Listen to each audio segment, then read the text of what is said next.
Gandhi statue పెడుతున్నారు. మిమ్మల్ని అందరికి ఖాళీ చేయాలని చెప్పేసేసి నోటీసులు కూడా జారీ చేస్తున్నారు. ఎట్లా చూస్తున్నారు ఇదంతా? సరిగ్గా అయితే చూడట్లేదండి. ఎందుకంటే ఉన్న ఇల్లులు పడగొట్టేసి, పంపించేసి, రూపాయి, రూపాయి పేర్చుకొని కట్టుకున్న ఇల్లులు కదా ఇవి. ఇవన్నీ కూల్చేసి, పంపించేసి ఎలాగ ఇక్కడ ఒక గాంధీ స్టాచ్యూ కడదామని అనుకుంటున్నారు. డెవలప్‌మెంట్ అనేది ఖాళీ ప్లేసెస్‌లో చేయండి. డెవలప్‌మెంట్ అనేది స్కోప్ ఉన్న దగ్గర చేయండి. స్కోప్ ఉన్న అంటే క్రియేట్ చేసుకొని చేయడం ఏంటి? ఇప్పుడు అపార్ట్మెంట్స్ ఇంతమంది ఉంటున్నారు. చూడొచ్చు మీరు ఎంత పెద్ద అపార్ట్మెంట్సో ఇవి. ఇలాంటి అపార్ట్మెంట్స్‌లో ముసలి వాళ్ళు ఉంటారు. ఎగ్జామ్స్ టైమ్ అండి ఇది. అంటే ఎగ్జామ్స్ టైంలో ముసలి వాళ్ళు ఉన్నప్పుడు హెల్త్ ఇష్యూస్ ఉన్న వాళ్ళు చాలామంది ఉంటారు ఇక్కడ.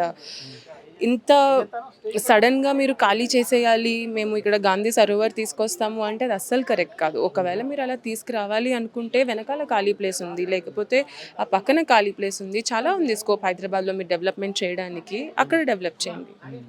పూర్తిగా కూడా ఖచ్చితంగా హైడ్రా కూలగొట్టిన పరిస్థితి ఉంది.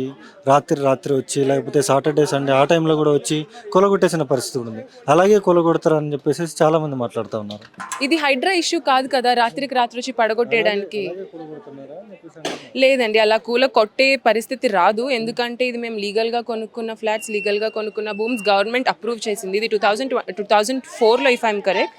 దీనికి అప్రూవల్ వచ్చింది. 2004లో కూడా కాంగ్రెస్ గవర్నమెంట్ ఉంది. ఇప్పుడు అగైన్ కాంగ్రెస్ గవర్నమెంట్ ఉంది. అంటే వాళ్ళు తీసుకున్న డెసిషన్స్‌ని వాళ్ళే డిఫర్ చేస్తున్నారా? ఒకవేళ వాళ్ళు ఈ యాక్షన్ తీసుకుంటే వాళ్ళ గవర్నమెంట్ ఉన్నప్పుడే కదా మేము ఇక్కడ లీగల్‌గా మాకు వచ్చింది, అప్రూవల్ వచ్చింది. That means they have to reconsider the decision. ఒకవేళ మళ్ళీ ఇప్పుడు అలాంటి ఒక పరిస్థితి వస్తే.